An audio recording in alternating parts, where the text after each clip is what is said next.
Each man has won once and will be looking to settle things once and for all. November 25, Boxing After Dark returns with former featherweight champ Juan Manuel Marquez taking on Filipino Jimrex Jaca. December 2, Winky Wright, coming off of his draw with Jermaine Taylor, matches up with former welterweight champion Ike Quartey. Also that night, Jeff Lacey returns, taking on Vitaly Sipko. December 9, middleweight champion Jermaine Taylor squares off with former 154-pound champ Kasim Uma in Taylor's hometown of Little Rock, Arkansas. And for all that and more, you can log on to HBO.com. Before we move on to the live heavyweight fight here in Madison Square Garden, there was, as I mentioned, a poignant moment on the undercard, a moment which harkened back to the Garden's greatest night of boxing. 35 years after Muhammad Ali's epic first battle with Joe Frazier. The tremendous fight here in Madison Square Garden, which brought Ali back to the heavyweight championship picture after his 3.5-year exile and preparatory fights with Jerry Quarry and Oscar Bonavena. The 15th round left hook and the knockdown of Ali, with which Frazier punctuated his victory in their epic struggle. Tonight, Ali returned to Madison Square Garden as a spectator and elicited a spontaneous roar and a standing ovation as he arrived as a spectator to support his daughter Layla Ali, the #1 attraction in women's boxing. And unbeaten Layla, and the crowd had already gone crazy for Layla's dad.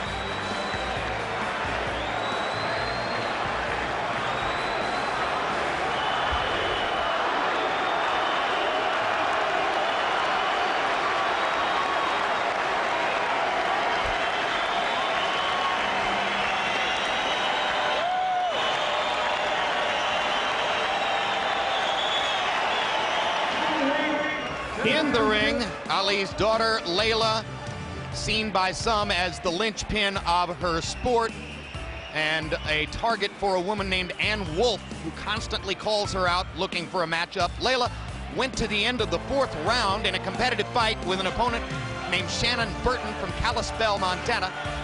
It was not until 2 seconds remained in round 4 that referee Arthur McCanty Jr.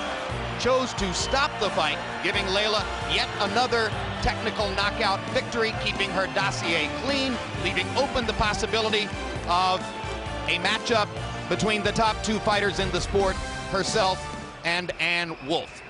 Now we turn our attention to tonight's main event and another status report on the much-maligned heavyweight division, which is suddenly no longer ruled only by fighters from former Soviet republics. In the wake of American Shannon Briggs' upset 12th round knockout win over Belarusian Sergei Liakhovich last Saturday in Phoenix, Briggs now joins Russia's Nikolai Valuev, Kazakhstan's Oleg Moskayev, and tonight's star attraction, Ukrainian Wladimir Klitschko, among the 4 fighters who are carrying around heavyweight belts. Kельвin Brok, if he can tag Wladimir and get him to fall tonight, could join Briggs as an American title holder. Joe Louis and Muhammad Ali, they're not, but there's no real shame in that. Lennox Lewis, they're not, at least not yet, and that's the problem. Here's a closer look at how Eastern European fighters momentarily took over the heavyweight division and where they might take it in the future. No longer do you hear Holyfield or Tyson. The names sound a little different. Valuev, Klitschko, Moskayev. You name them, they don't sound like guys that came out of the South Bronx. Wladimir Klitschko, Nikolai Valuev, and Oleg Moskayev, all heavyweight titleists, all from former Soviet republics, have shifted the balance of power in the heavyweight division. So if the heavyweight division is dying in America, it is alive and well in Eastern Europe. They were groomed to really come over here and make a competition of moving us out a little bit in the heavyweight division. It's a revolution sparked by the fall of the Iron Curtain a decade and a half ago. Its roots, however, trace back to a bygone era, that which saw the Soviet sports machine on the front lines of the Cold War. It was a war of influence around the world, and when you get the most medals in the Olympics, you win a crucial battle in the course of the Cold War. That's how it was viewed by the Soviet officials. Specialized sports academies groomed athletes for amateur success. I went to sports school. It was one of the best sports schools in Soviet Union. The way was actually hard because either you make it or you're done. Some of the guys, they were broken psychologically or physically at that age, but if somebody survived, so they were good enough to continue the sport and be successful. When the Soviet Union collapsed in 1991, the newly independent republics retained that emphasis on amateur development, producing top fighters who now focused on professional success. They had the benefit of having an attitude that was right for boxing. You couldn't be frivolous. You had to be disciplined. The Soviet Union fighters, once they turn professional, they are hungrier than the American fighters. If they say they're going to train at 4 o'clock, you can be sure usually 10 minutes before that they're going to be there on time. They take their boxing more serious as a business with them. Eventually, many of these fighters made their way to the United States for the kind of professional training and competition that could take them to a higher level. Bam, that's it. It's very important. America is Mecca of boxing. It was always like that. Step, step, bam. I repeat the words from Frank Sinatra. If you can make it there, you can make it anywhere.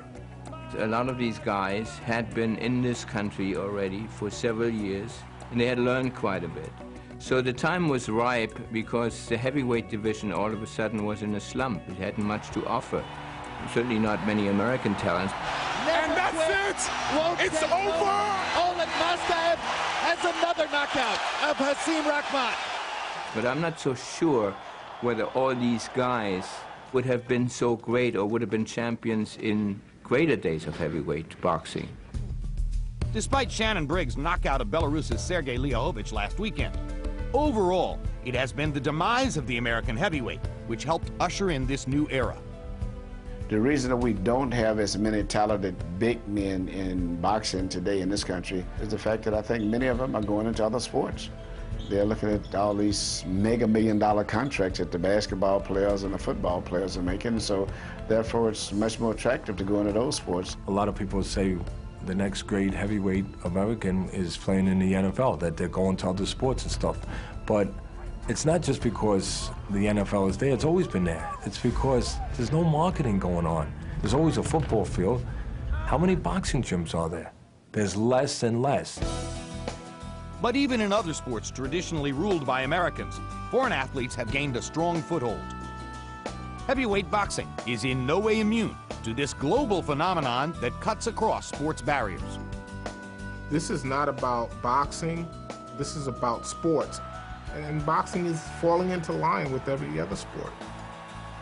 I think it doesn't matter where the person is coming from. The matter is what he's doing in the ring. Sport is international. We have different kind of sports and so many nationalities. The world is getting smaller. Okay, so you're an American fight fan, you want to root for an American heavyweight champion, you're wondering how much chance Kельvin Brok really has against Wladimir Klitschko. Here's the most encouraging evidence we can show you.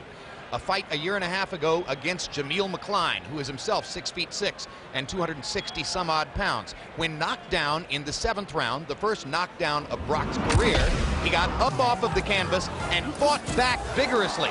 There, the left hook from McCline that put Brok on the canvas. He got up and dominated McCline for the rest of the round in impressive enough fashion to get 2 of the 3 judges to score the round only 10-9 for McCline instead of the usual 10-8. Then Brok energetically won the rest of the fight to cruise to a decision over Jamil McCline, and now we're privileged to be joined by the only heavyweight in the world who gets a little bit better every day. In fact, Lennox Lewis, who was once held at arm's length by crowds here in Madison Square Garden, is now warmly embraced. That must feel a little different than what came in the past.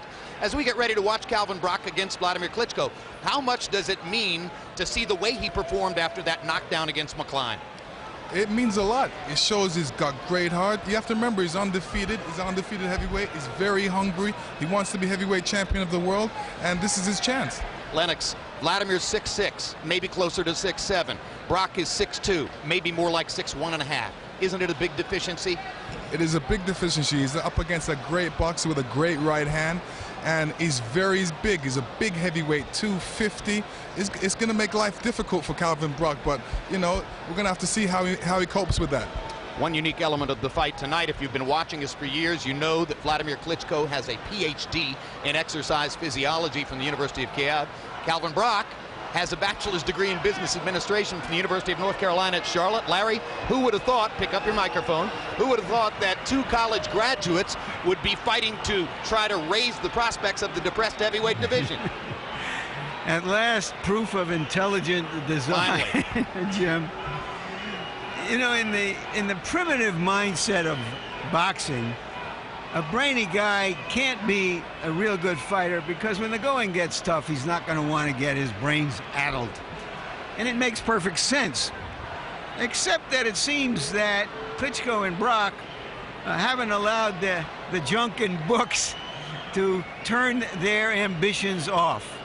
They are very ambitious. They get up when they're knocked down and they want to fight. They want to be champions. They want to be stars. Napoleon once said, men will die for ribbons, even brainy ones, Jim. Napoleon had big power, but he wouldn't have looked very good in the tail of the tape. Let's see how Wladimir Klitschko and Kельvin Brok look as they prepare to match up against each other. And surprisingly, you can see that Brok, who's only been a pro for 5+ years, is 14 months older than Klitschko, whose professional career has lasted about 11 years. Wladimir listed at 6'6", maybe a shade taller. Brok, 6'1.5" by his own admission. Arm length advantage, 2.5 inches for Klitschko, measured from the armpit to the end of the fist. Wladimir Klitschko weighed 242 when he reported to training camp and enters the ring tonight at about 241. Brok, 224.5. Rules of the bout with our unofficial ringside scorer, Harold Letterman. Wladimir Klitschko, Kельvin Brok fight is scheduled for 12 rounds using the unified rules of the Association of Boxing Divisions. There is no 3 knockdown rule. Only the referee can stop the fight. In case the cut is caused by an accidental headbutt, we go to the scorecards after 4 rounds have been completed, and you cannot be saved by the bell in any round, including the 12th and final round. Jim. Kельvin Brok hails from Charlotte, North Carolina, not exactly a hotbed of boxing trainers or sparring partners. When he first started to fight as an amateur at age 12, his father had to elect to train him, even though by his own admission, he knew nothing about boxing. He's come a long way from there, Larry. Yeah, he trained him out of manuals and tapes, got him to the Olympics. After the Olympics, they got a professional trainer. He believes that he belongs here, says he is better than any fighter that Klitschko has beaten. So Brok enters the ring saying that he's ready to box 12 rounds, but you suspect in the back of your mind that, like all Wladimir Klitschko opponents, he's thinking of trying to get a power punch to the Klitschko chin. Is that the right plan for him, Lennox? Well, he's got to do something. Definitely, Klitschko is known for having a glass chin. Whether he can get in against a big man is the question, because it's difficult to really get in against Klitschko because he boxes as a tall fighter. Plus, he's got a great trainer, Emmanuel Stewart, which is the trainer of champions. That, you know, he knows how to box anybody that gets in front of him. And now Brok waits in the ring, and Klitschko prepares for the kind of entrance he would make on German television, where his career was nurtured along with that of his brother Vitaly. Remember, when they came out of Ukraine, they were at first promoted by German promoters and fought their fights in Germany, and therefore, Larry, extreme Prince Nassim Hamed style theatricality for the Klitschko entrance. They like their drama. They like to set up these big fights, almost like an opera. Lights flashing, and this huge, beautiful man suddenly appearing.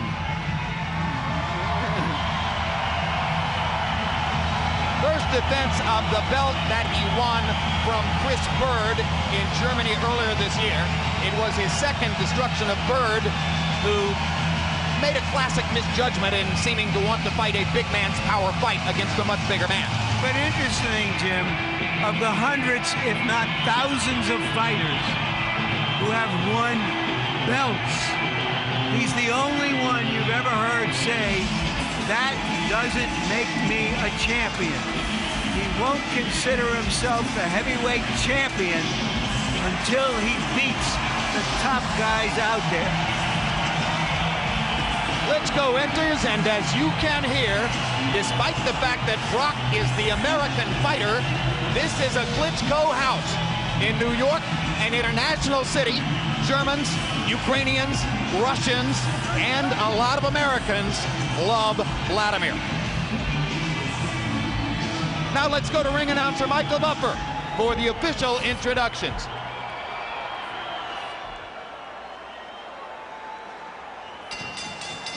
Ladies and gentlemen, from the world's capital of sports and entertainment and the Mecca of professional boxing, Madison Square Garden, New York City, USA.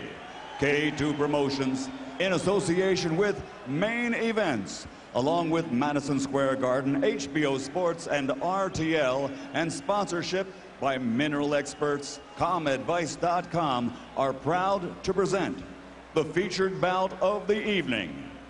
12 rounds of boxing for the heavyweight championship of the world. Sanctioned by the New York State Athletic Commission Chairman, Mr. Ron Scott Stevens. The International Boxing Federation, President, Ms. Marian Mohammed, and the International Boxing Organization, President Ed Levine. At ringside, the 3 judges scoring this bout on the 10-point system will be Don Ackerman, Luis Rivera, and Peter Trematera. And inside the ring, the man in charge of the action, referee Wayne Kelly. And now, for the thousands in attendance here at Madison Square Garden and the millions watching around the world, ladies and gentlemen, let's get ready to rumble!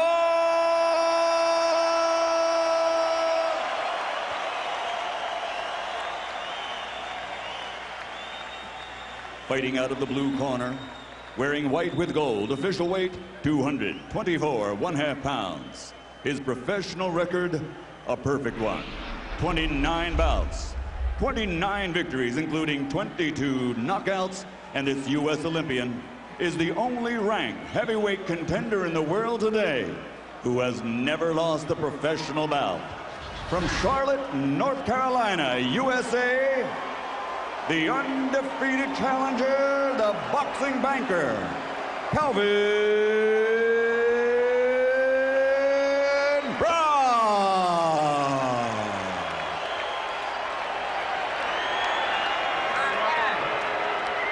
Fighting out of the red corner, wearing red with gold letters, official weight 241 pounds. Since capturing Olympic gold in 1996, he now has a professional record consisting of 46 victories, including 41 knockouts, only 3 defeats, and 2 world titles. From Kiev, Ukraine, the reigning, defending, 2-time heavyweight champion of the world, the Steel Hammer, Dr. Wladimir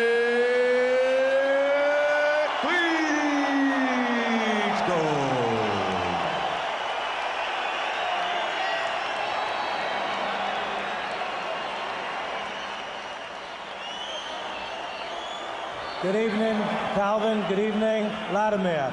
We are boxing for the heavyweight championship of the world. I expect a clean fight. Obey my commands at all times. Protect yourself at all times. Shake hands. Come out boxing at the bell. Good luck. 12 rounds. You don't need a college degree to know that the winner of this fight will have the best chance of unifying the heavyweight division, because he will have the most economic clout, meaning the other top fighters will want to fight him. Wladimir, go over by your corner. Back to your corner. Back to your corner till the bell rings. I'll send you out.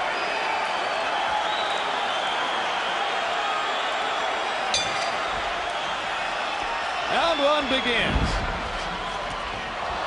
Wladimir Klitschko's first landed punch against an off-balance Brok sends him skittering across the canvas. Brok seemingly doesn't have his feet under him yet, Lennox. Is that nerves? He just has to get adjusted to the fight. You know, stars make fights, and this is his first round, so he definitely has to get warmed up into the first round. Now Brock begins to throw punches.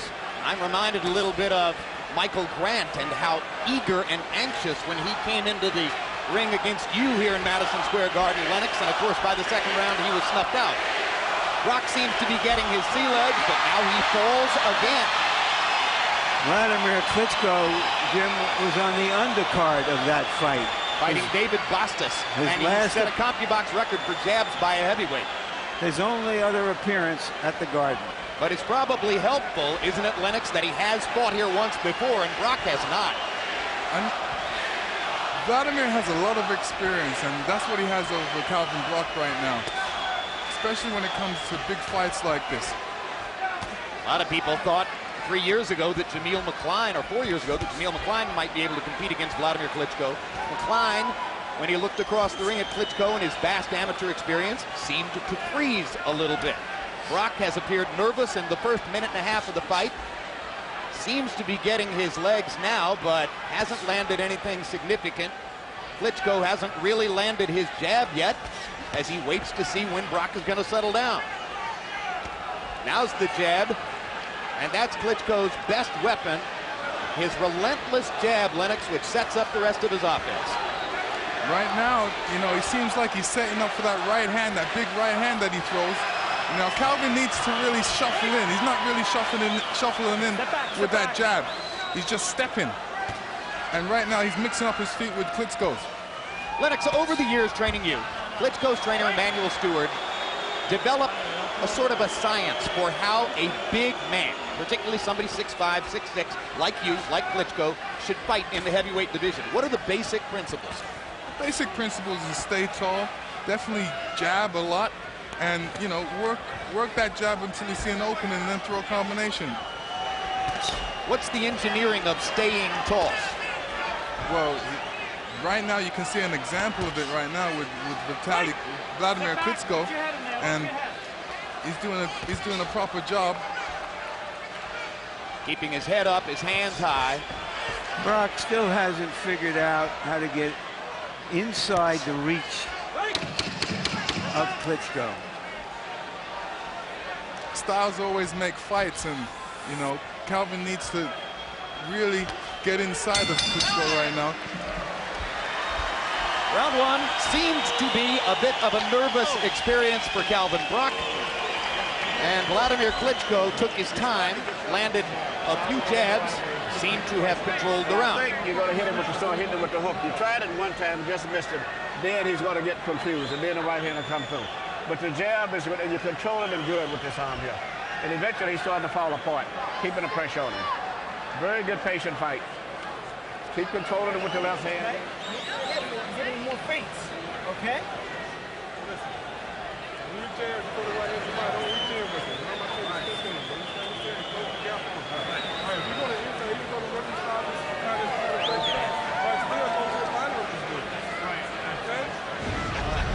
Here's an example of Wladimir controlling the fight with the jab. And you definitely have to control the fight with the jab, just like Emmanuel says. Klitschko given credit by CompuBox for landing 11 out of 31 punches in the round, 10 of 28 jabs. Brock was seen by CompuBox to land 10 of 36, so it wasn't a particularly busy round for either fighter. And as you saw, Emmanuel Stewart expressed satisfaction with the way Wladimir fought round number one. Kelvin Brok's trainer, incidentally, Tommy Yankello. If you're wondering whether you've seen him before, he was with Paul Spadafora, lightweight contender for several years, who did a stint in prison and is coming back to the ring very shortly. Yankello, focusing on Brok, is not going to be working with Spadafora upon the time of his return. Klitschko's jab knocking Brok back a little bit there. There's definitely a reach advantage for Klitschko, and it's difficult for Kelvin Brok to get in. He's trying to get in, but it's hard. Yeah. Brok looks like someone trying to find an address, and he hasn't found it yet. Or a light switch in the dark. Calvin, come on, you guys, keep it clean.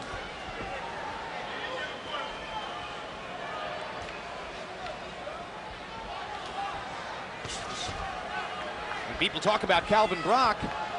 The compliments fly, but there's nothing that suggests that anyone sees him as having something really special, a threatening weapon. He's seen to be a good fighter with both hands, well-balanced, well-rounded, defends well, fights well offensively. There just doesn't seem to be anything truly distinctive, Lennox, and in the heavyweight division, you need a weapon. You need a weapon, definitely need a weapon. Right now, Wladimir seems like he's controlling the fight with his jab. He's controlling it, keeping him out in a distance, not letting him get too close to him. Well, he should be using his feet a lot more, you know what I mean? Moving around. Brok now is looking to throw the right hand over the jab. I think he's got pretty good power in both hands, Jim. It may not be special power, one punch power, although we've seen him knock out an opponent with one punch. I think he punches pretty well, but he can't get to Klitschko with good balance so that he can throw a good punch yet. A couple of left hooks to the body in this round for Kельvin Brok. That might be a solution to the how to get inside problem over time. Yeah, he seems to have found something with that, or he thinks he has. There's a left hook upstairs for Wladimir Klitschko, partially blocked by Kельvin Brok. You heard Emmanuel Stewart asking Wladimir to throw the left hook. Straight right hand by Wladimir Klitschko. Doesn't often lead with the right.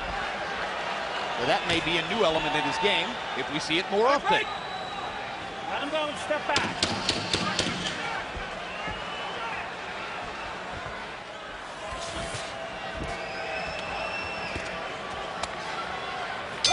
Not a whole lot of contact by heavyweight standards in the first couple of rounds.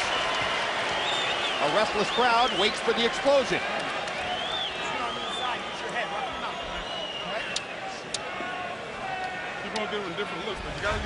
December 2, live on HBO, Winky Wright coming off his draw with Jermaine Taylor takes on former 147-pound titleist Ike Quartey.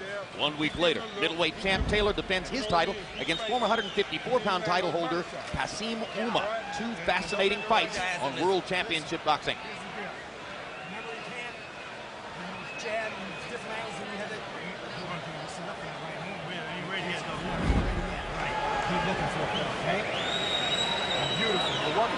How you feel?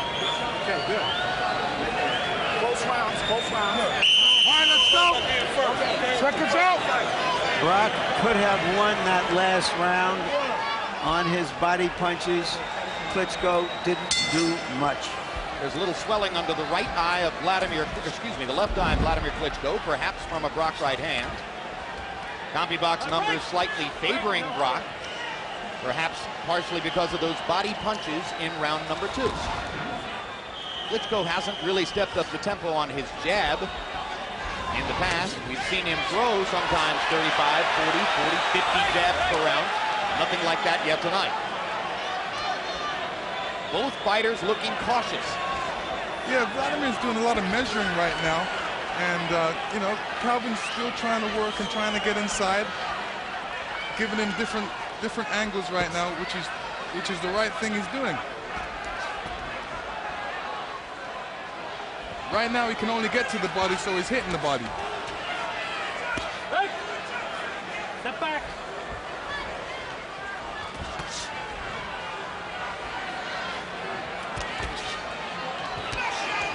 One down. Let him down.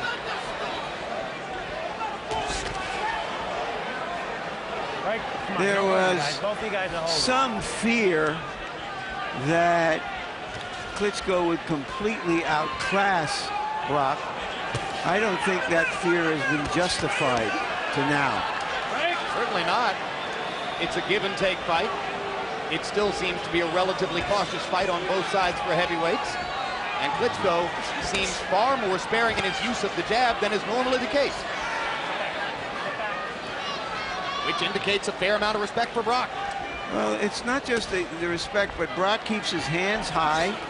He's got a pretty good defense, and Klitschko is unable to penetrate with more than one punch. Now Klitschko committing to the right hand, tried it twice. And incidentally, when you're 6'6", you're not going to be, by definition, a body puncher. Lennox, you can talk about that point. It's harder for tall guys to throw body punches without worrying about something coming back. It's very hard. Plus, you know, he ducks under the punches. Kельvin Brok ducks under the punches, and it makes it very difficult for Klitschko to hit him. Plus, he's a bit faster than Klitschko's fought.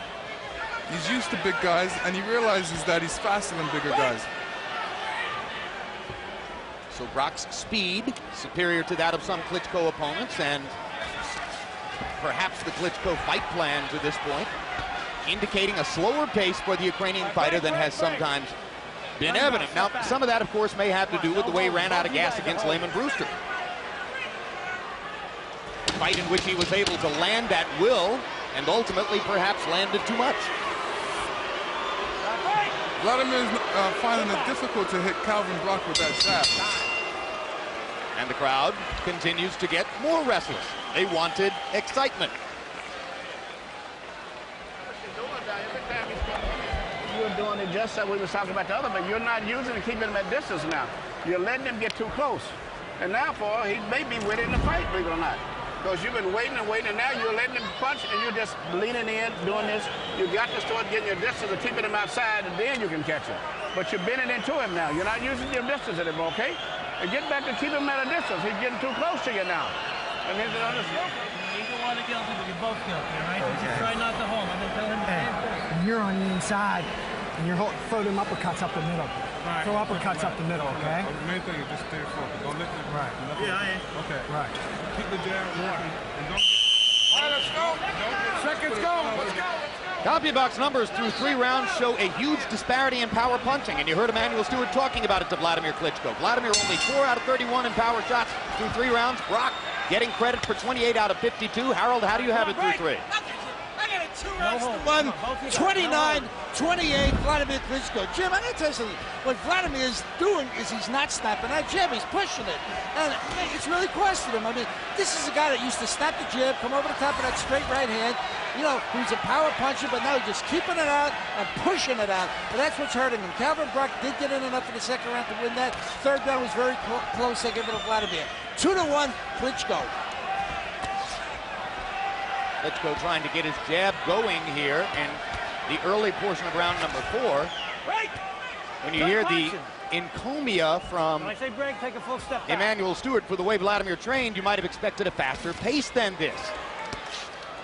But Kельvin Brok has landed enough body punches and has shown enough versatility in the first few rounds, perhaps to suggest some questions in Klitschko's mind.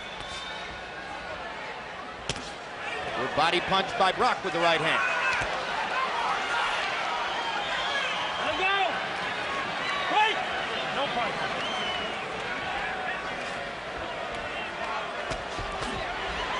More body punching from Brok, who seems to be focused on the Klitschko torso for the moment.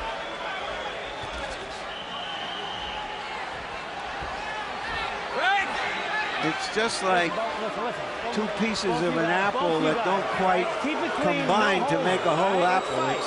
The styles are somewhere off, and the natives are getting restless. Klitschko seems particularly energized now after having attempted to show Wayne Kelly that he thought Brok was holding him. Kelly wound up warning both fighters not to hold. Step back. Round 4 of the schedule 12. Wladimir Klitschko in the red trunks. Kельvin Brok in the white with gold. Kiev, Ukraine against Charlotte, North Carolina, USA. Brok also spends time in Durham, where his wife Yolanda is in her final year at Duke Law School.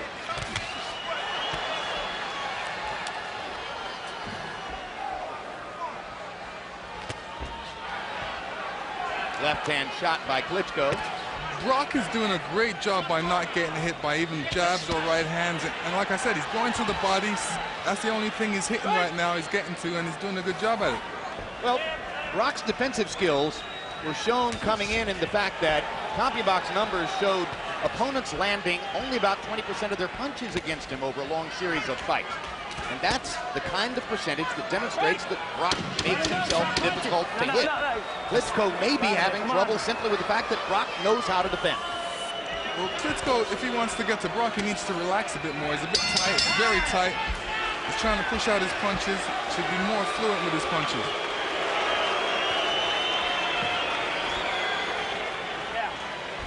Immediately following our show tonight, stick around for Countdown to Pacquiao Morales 3. A documentary-style look at both fighters as they prepare to meet in the rubber match, the third time. You're going to get it, baby. Okay, so don't get impatient. Okay? Hey, Cal. Give me this and give me jabs. And guess what? Use his hand and put it in the pocket and start catching, just like you've been doing in the gym. Point that. You're holding too much. Let him go. Шаг назад, он на тебя бросается, сделай шаг назад. Ты не цепляешься сразу же, не зажимайся передней рукой. Just gotta let him go a little bit more. You're letting him get confidence up too much. Okay, I want to say no more. Let him go. Не зажимайся. CompuBox numbers through round 4. Klitschko 34 out of 159, 21%. Brok 49 out of 171, 29%. Despite the seemingly nervous start in round 1, through 4 rounds, Brok has thrown more, landed more by CompuBox count. There's a welt underneath the right eye of Brok, which indicates that some of those jabs are starting to tell. Klitschko getting his jab between Brok's guard twice in a row. These are not hard jabs. Still perhaps not snapping it in the way that he can, but now those jabs begin to show a little bit more fire. Yeah, I've counted about eight jabs that he's landed already in less than a minute of this round.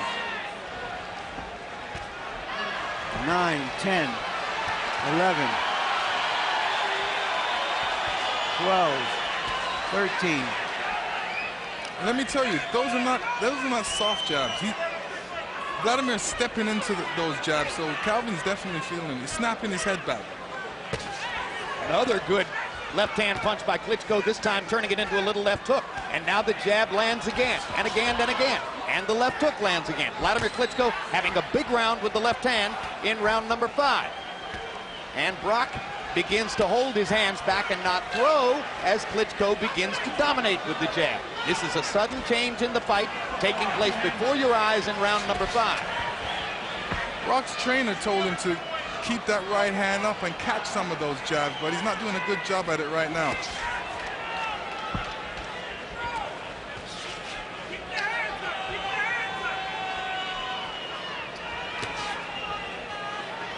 This is when Brok needs to step up, when Klitschko's relaxing and resting a bit.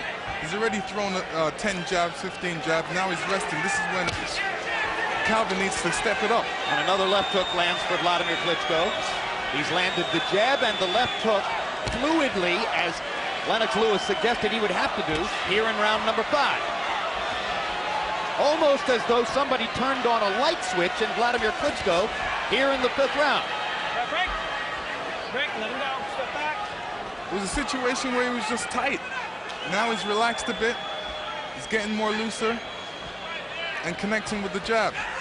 Brok's confidence not where it was a round ago. Calvin Brok, highly intelligent man, will try to keep adjusting himself as Wladimir makes adjustments throughout the fight.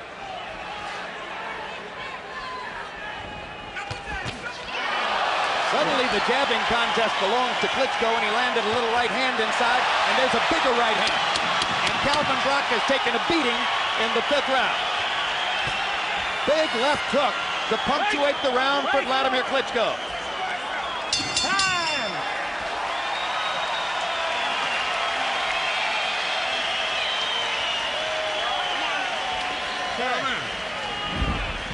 Don't stand in front of the guy. Yeah. Don't stand in front of the guy. Okay. Right back with a right hand. All right, Turn how's that your right hand. Okay. How's your leg? Good. Okay, listen. Okay. Yeah. Look. You don't want this guy to get in a rhythm. You understand what I'm saying? You got to get off with your jab. So you got to get off in the jab. Okay. Suck it up. He's killing him out pretty good. Okay. You got to stay behind him, baby. Catch it, son of a gun good. Here's a look at Wladimir Klitschko's jab throughout the 5th round. Bang, bang. You heard Larry Merchant suddenly turning himself into a CompuBox punch counter. Lennox, throughout your career, we saw that when you averaged more than 30 jabs around, you were virtually untouchable. When you were below 30 jabs around, you were often in trouble. Wladimir Klitschko threw 57 jabs in that round. Oh, that's a lot of jabs. And these things, when you throw a lot of jabs like that, that opens other punches up And that's what he's doing with that right hand. He's throwing that right hand right after these jabs, because what he's done, he's softened him up. He's made him worried about the jab. And Calvin doesn't see that right hand coming. Yeah, and the left hook might start to look pretty good if he can get Brock's right eye to close. As Larry mentioned, it began to swell under the right eye in the last round. Heavyweight average is about 6 landed in 19 jabs thrown per round, so Klitschko exactly tripled the heavyweight average for jabs attempted in the fifth. Most fans here, or many of them at least, really didn't know who Calvin Brok was. But now that they see him staying in there with Klitschko, who now that they see blood cut, coming from Klitschko's left eye, which I think was the product of a butt, or an accidental butt. Right, they're chanting USA, USA. That cut looks like it's alongside the eye, not in a dangerous place. Calvin's father told him he's standing in front of him, and he's still standing in front of him. He needs to definitely move around him and give him different angles. So there'll be work for Klitschko's cut man, Jacob Duran, to do between rounds. Klitschko trying the right hand over the top. He's throwing that punch with a great deal more abandon than before. Brok gets his first tackle of the night on his second trip to the canvas. Over there. It looks like there's a bad cut. It looks like a bad cut over Wladimir Klitschko's eye. Well, that could make scorecards vital and important, because if the fight gets stopped due to a cut over Klitschko's eye. Only if it was ruled a butt. And I think it was, but we haven't seen an official ruling from the New York State Athletic Commission yet.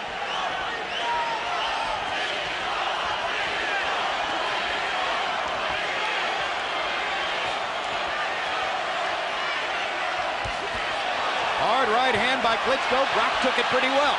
Wladimir tries to get back in position to throw another one. Perhaps a little desperation for Klitschko as he senses the blood trickling down his face. And of course he has no idea how big the cut is, because he can't see a thing. They're both cut.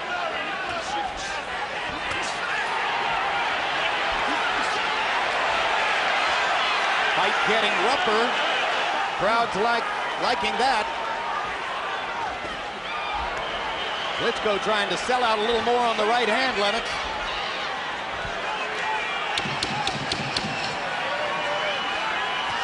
Last 10 seconds of round 6.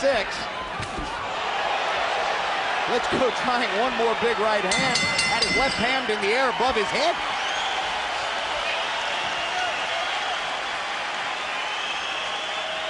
And for the first time, the crowd stands and applauds the action in the ring. You got to throw the left hook right hand, okay? You're letting him get too much into the fight, and he's getting confidence up. When you take a step back and you let him miss, throw your right hand. You understand? You pull back and let him miss and be out of position, then you don't throw the right.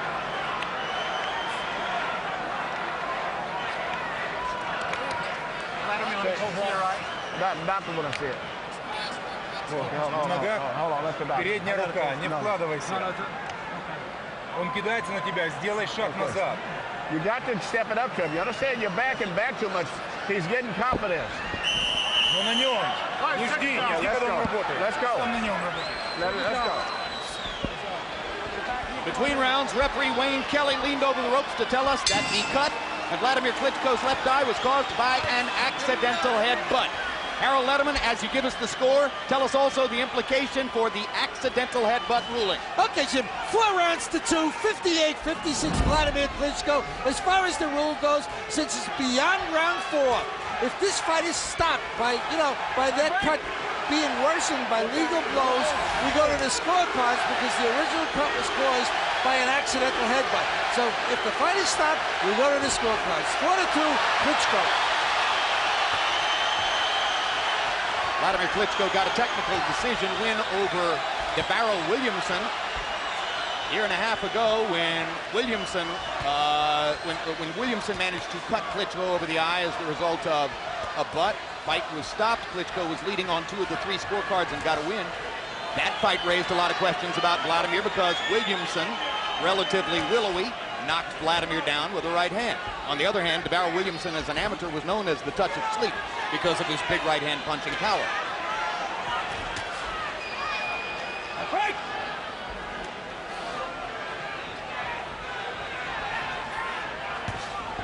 There's a much bigger sense of urgency in the face of Wladimir Klitschko now than was the case in the first 4 rounds of the fight when he seemed sometimes to be sleepwalking. There's another good right hand by the Ukrainian star.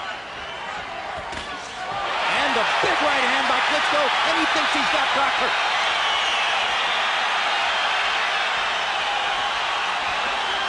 Wladimir throwed a left hook right hand. A famous combination by trainer Emmanuel Stewart. And there it is again. Left hook, right hand, landed flush. Wladimir going a little bit wild here and leaving himself exposed as he knocks Brock down with a right hand. And that was a huge punch, and it's going to be tough for Brock to get up.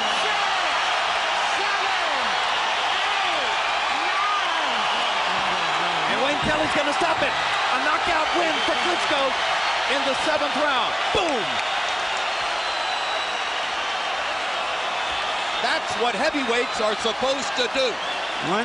Like I said, Vitaly Klitschko, Wladimir Klitschko has a great right hand, and you know, not too many boxers out there can contend with it, especially when he sets it up with that jab. When you set it up with that jab, you find it difficult to throw that, to catch that, or even see that right hand.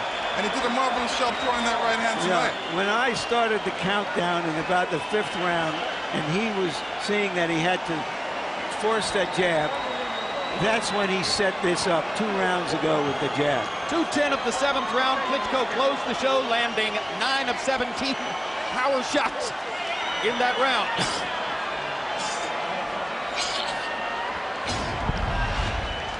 Now here's the punch that first hurt Kельvin Brok. And as you said, Lennox, left hook right cross. This is when he first jumped forward thinking that he had Brok in trouble. Now the knockout, Lennox. He sets it up with a jab, right hand. Now the big problem with that, with Kельvin, is the fact that he stood there. He was right in front of his face for that right hand. He needed to show him more movement, more angles, but he was standing right there. All you had to do is throw a right hand. Kельvin was there for it. Brok beat the count, but as you saw, referee Wayne Kelly assessing Brock's balance, decided that it might be too dangerous to allow him to continue. The stoppage reminded me a little bit, Lennox, of the way that your fight against Oliver McCall was stopped. You were on your feet, your balance was a little shaky. What do you think of that stoppage? I think it was a good stoppage. He was definitely hurt, and you know, the way he went down and landed on his face and tried to get up, I'm glad the referee stopped it. All right, let's go to Michael Buffer for the official particulars on the knockout. Ladies and gentlemen, this fight comes to an end as referee Wayne Kelly, following the knockdown, calls a halt to the action. The official time, 2 minutes, 10 seconds, round number 7. The winner by knockout victory, still the reigning and defending heavyweight champion of the world, the Steel Hammer, Dr. Wladimir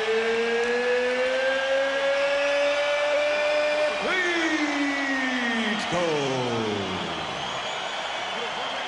In retrospect, Lennox, a fascinating fight because I think you saw 3 or 4 rounds of bad Klitschko and then 3 rounds of good Klitschko.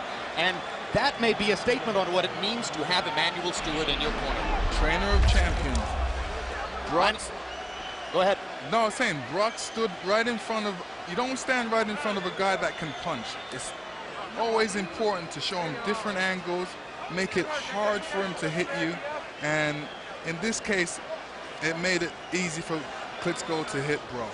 Most of the 90 punches on which Klitschko connected were jabs in the first 6 rounds, but power punches told the story in round 7. Wladimir winding up with this edge in jabs, landing 62 to 26 for Brock, and there was a moment early in the fight when Brock had the edge in that category before Klitschko stepped it up beginning in the 5th round. Now Larry Merchant stands by with the winner. Thank you very much, Jim. Congratulations, Wladimir.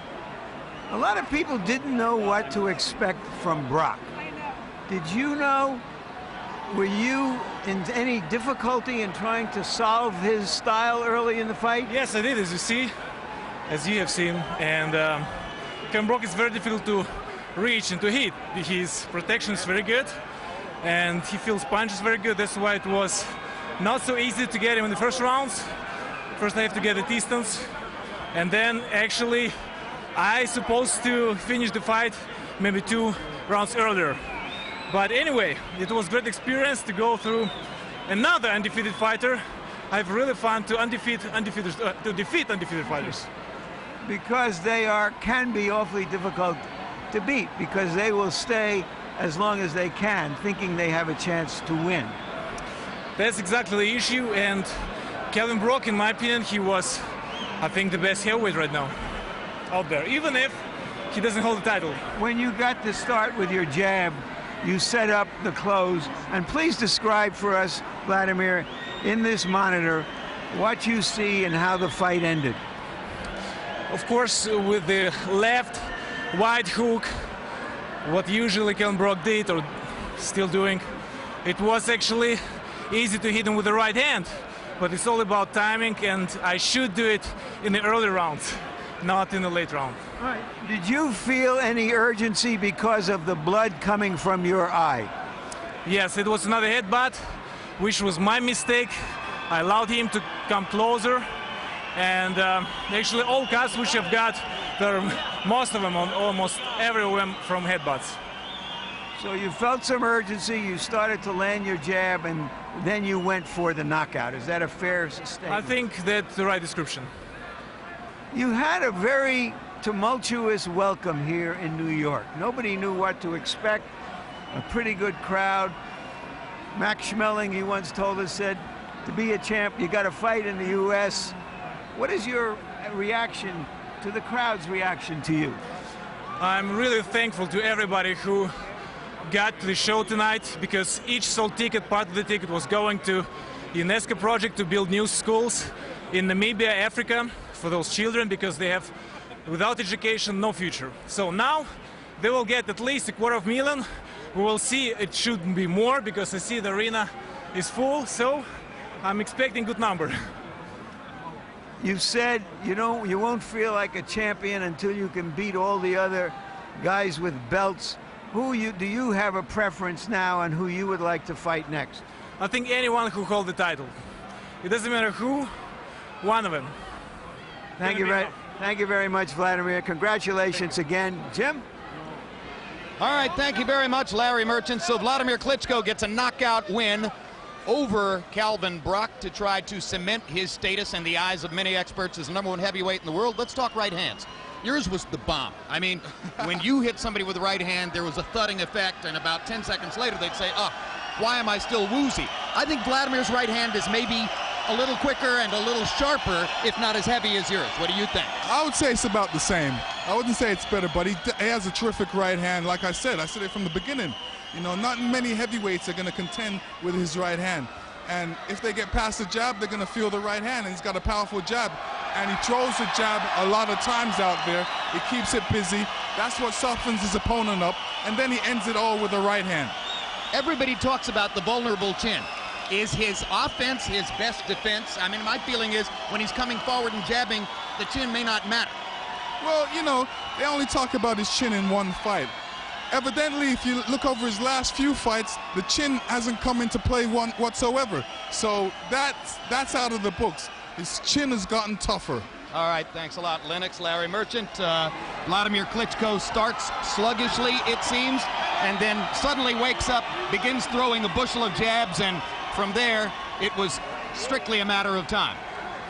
There's nothing as exciting in boxing as a heavyweight fight, even when it doesn't look yet ready to explode. And when it does, you can still hear the noise in this arena. That's what the big heavyweights can do and should do. Two quick stories. When he fought in Germany earlier, a round card girl met him before the fight and told him she was in love with him, and between rounds, this first round and the second round, she would give him a key to her house. Wladimir was abashed, so he went out and he knocked the guy out in the first round. Tonight, apparently, there were no round card girls. hitting on him. The other story is that he tells now is that when he was a boy, a relative came from abroad to the Soviet Union and gave him a bottle of Coca-Cola. He immediately opened it up, didn't drink it, but just sniffed it. He says, that's American air. He was on American air tonight. Yeah, indeed, and he breathes the air at the top of the heavyweight division, which may not be in the eyes of boxing writers and reporters as rarefied as has previously often been the case, but it is nevertheless Vladimir's to breathe once again after tonight. Thanks very much for being with us. As we look ahead, we want to remind you of our upcoming